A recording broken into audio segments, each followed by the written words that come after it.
U.S. intelligence officials say that they believe Vladimir Putin is being misinformed by his own advisors on how badly the Russian military is performing and how the Russian economy is being crippled by international sanctions. Joining us now for some insight is Jody Ferguson, author and former senior advisor at the Pentagon. Thanks for joining us. My pleasure. You know, the U.S. officials say that Putin is not being given accurate information because his advisors are too afraid to tell him the truth. What's your take on that?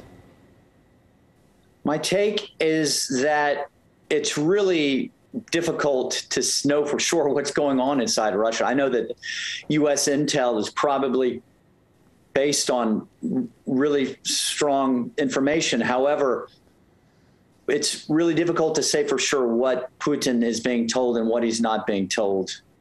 You know, U.S. However, we do know a few things for a fact.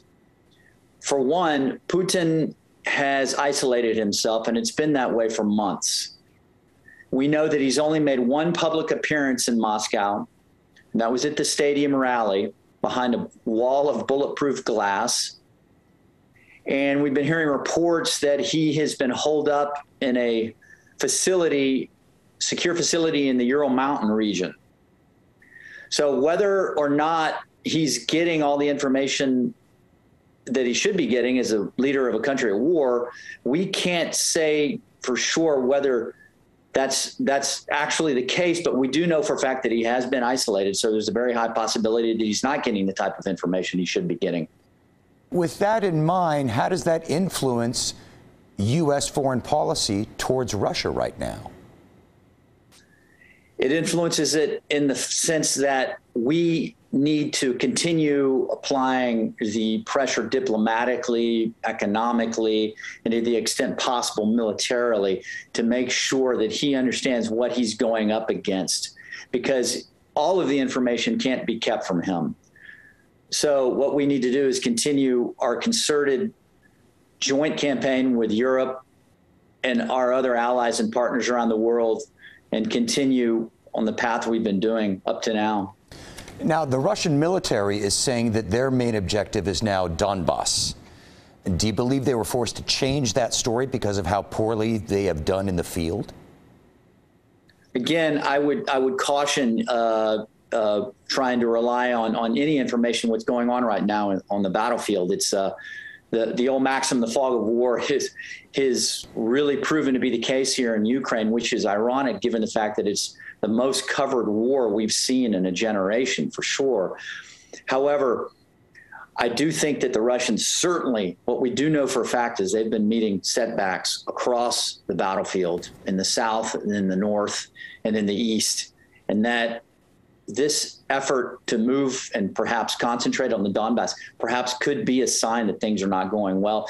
We've also received information about a battle that took place earlier this month in the east, in between the cities of Kharkiv and Sumy in the northeast, in which supposedly, according to sources that were verified by the British and the French, the lauded 4th Guard Tank Division, an historically very famous division in the Russian army, met with a stinging defeat on the battlefield to a mechanized brigade from the Ukrainian army.